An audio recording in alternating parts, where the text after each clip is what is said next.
Hi, I'm Randy at Kentville Toyota, and today we're going to talk about this workhorse, the 2024 Toyota RAV4 Hybrid LE all-wheel drive.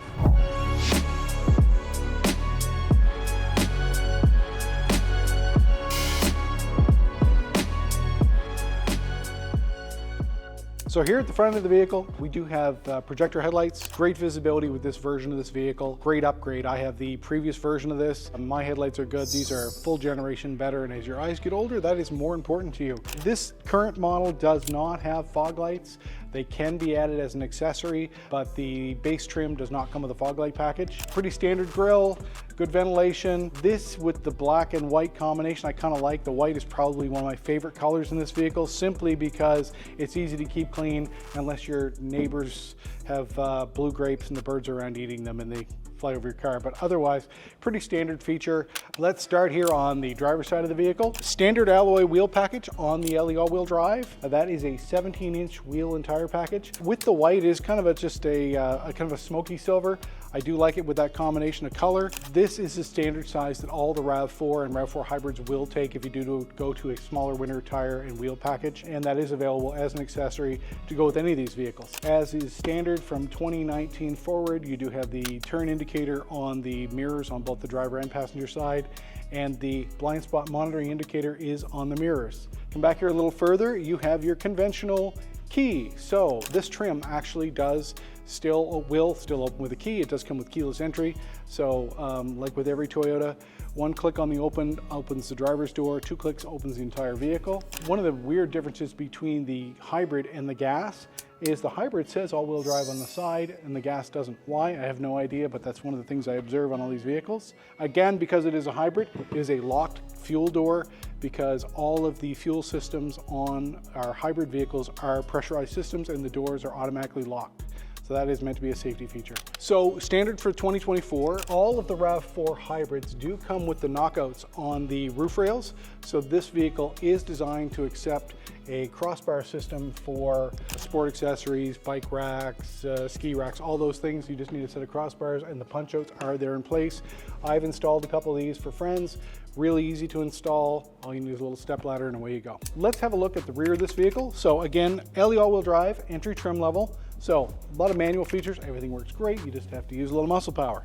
So the release for the hatch is right there by the insignia. So hydraulic assist, but again, you have to manually unlock it and you manually close it as well. So nothing magical there, everybody's used to that. So really great cargo space here. Good open space, really easy access.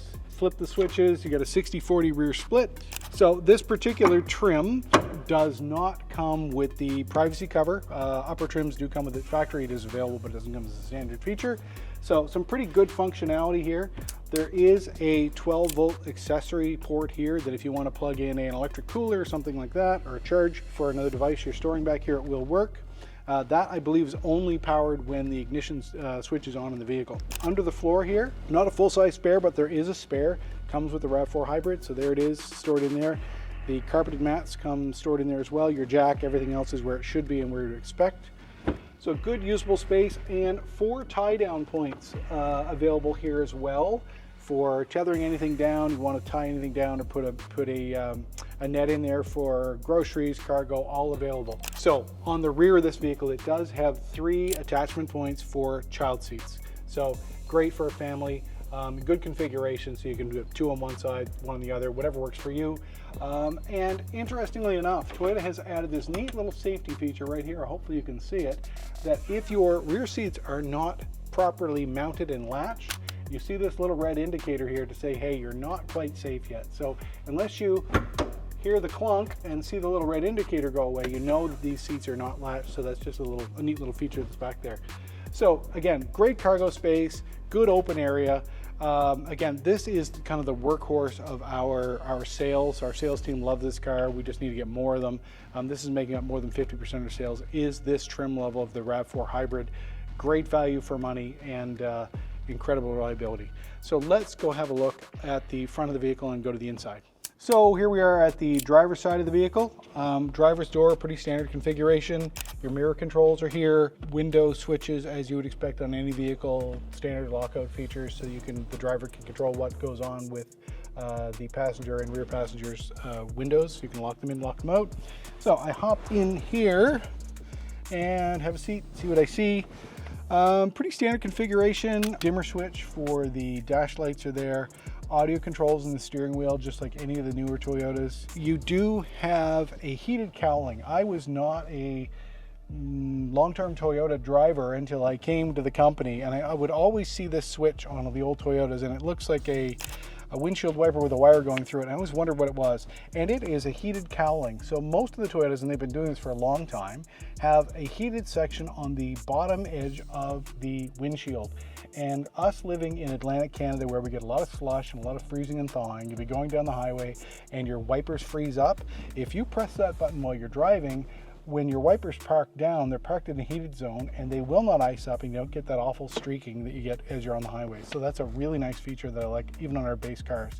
So standard functionality, Apple CarPlay and Android Auto built in as standard features. This current model year, 2020, I believe 2023 and newer, it's wireless. Prior to that, you had to plug it in to get it to work, so it is currently wireless in this generation. Heated seats are a standard feature in this vehicle. They work really well, nice and hot, nicely up the bottom of your back. All of the new RAV4s come with a standard electronic parking brake, so no more pull up here or down on the floor that a lot of us are used to. So it comes on automatically. It makes a really funny noise. It's supposed to do that. And because it is being turned on and off every time you put the vehicle in and out of gear, they tend to last really well, low maintenance, because they're constantly being used, which is perfect, because the curse of the older parking brakes was if you didn't use them, they seized up and they became a repair bill from basically negligence in our environment. So what else do I see here? I see on the shift control, there are 3 settings on the transmission, and literally they are computer programs. There's Eco and there's Sport, and there's normal. It defaults to normal every time you turn it on, and then you can toggle to Eco. Generally, what the difference is between those 3 settings is if you just get in the vehicle and drive on normal setting, you will get 95% of what this vehicle is capable of as fuel economy. You'll get awesome fuel economy. I do mostly town driving with mine, and it's no problem for me to stay under 5 liters per 100. If you do drive in standard setting, you will get excellent fuel economy. If you go to Eco mode, it is the equivalent of driving like a 54-year-old man, like I would. You drive a little slower, you're a little slower on the takeoff, you take a little longer to get up to speed. The opposite of that is Sport mode, a little more pickup, a little more responsive. The difference between the two is, on average, customers tell us if you toggle between Eco and Sport, you're going to use about 5% more fuel in Sport mode than you do in normal, and you may use 5% less in Eco mode. So for those of you who are really looking for either performance is not going to cost you a whole bunch of money. And if you're looking for fuel economy, you can squeeze it a little harder and get a little better fuel economy out of it, but the default settings on this vehicle will give you great responsiveness, great performance, and really respectable fuel economy for a full-size SUV. So overall, as I said, this is our best-selling RAV4. It makes up the biggest portion of our sales just because it's really good bang for your buck, really good value in this package. 2 full-size cup holders here. We have a good-sized storage bin here. 2 USB-C powered charge ports, and there's a conventional USB interface down here for anyone who's using older technology, using conventional USB either for power or to interface with the audio unit to play music off a different older generation device.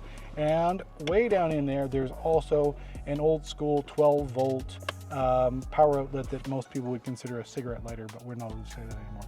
So yeah, so that's the seating position. I'm going to adjust this to where I'm comfortable, and then I'm going to go have a seat in the back and see what the legroom's like as a passenger. So here we are in the rear of the 24 RAV4 Hybrid, again LE package. So cloth seating. I've got to say, this is my first time as a passenger back here. This is incredibly comfortable. The angle to the back of the seat is really good for me. I've got some back issues, and this is super comfortable. I've got lots of headroom. Again, I have a long torso, and traditionally I sit a little higher in the vehicle than people at my height normally.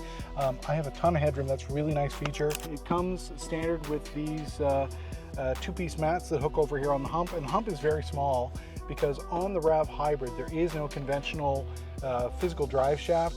It's a drive-by-wire system, There are 2 rear electric motors under me on the axle that put the power to the rear wheels. And I'm actually sitting directly above the high voltage battery pack of this vehicle. So there's one difference between this vehicle and the gas-powered vehicle is right here. There is venting, is that I am sitting on the battery pack, and that battery, because it's charging and discharging constantly, generates heat, and it diffuses heat by literally drawing air through that to cool these batteries. So every now and again there is a difference on this vehicle versus the non-hybrids, is that they do recommend that we disassemble that for you. We clean the filters just so you get proper airflow to get good longevity out of those batteries. And again, on this version, moving from 2022 I believe forward, the hybrid batteries in this vehicle are guaranteed by Toyota for 10 years and 200, I believe it's 240,000 kilometers, but if I'm wrong, somebody will change it. They'll make comments in the comments and say, hey, you need to know your product better, and they're right, I do, so my apologies. So really comfortable here. I'm really pleasantly surprised. Again, good height on the armrest. It's a little higher than it is in the Camry, which I like, and a couple of good cup holders. I see that there is a storage area on the back of the passenger side, but not on the driver's. Not a big deal. Nobody's carrying magazines or maps anymore anyway, so I don't know what they're for. Maybe can slide a sandwich in there, who knows. Okay, let's have a look at the rest of the vehicle and see if I can find anything else interesting to talk about.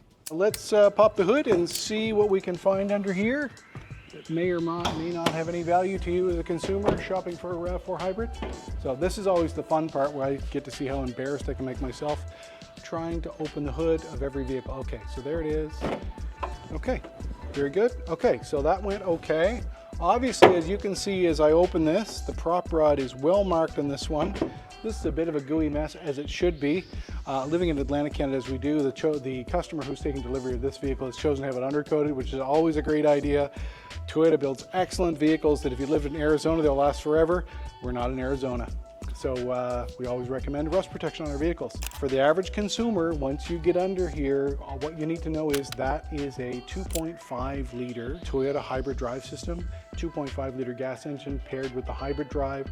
This is 4th generation. The combined fuel economy of this 2.5 liter hybrid drive is 6 liters per 100. So for this vehicle is outstanding when you consider that it is a full-size SUV, it is all-wheel drive, you know, and you put 5 adults in here very comfortably. So again, back to the average consumer, washer fluid, coolant, dipstick that you may or may not ever touch. Again, majority of us consumers really don't have any business being under here except to know here's where it is and here's where the technicians will work when they do change your oil and service your vehicle. Again, with regular service, we're seeing these vehicles with ridiculously high kilometers on them. Great resale value, really comfortable.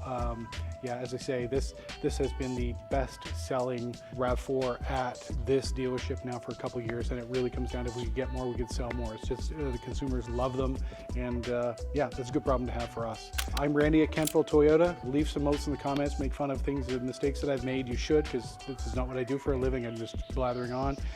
So like and subscribe. Thanks again for watching.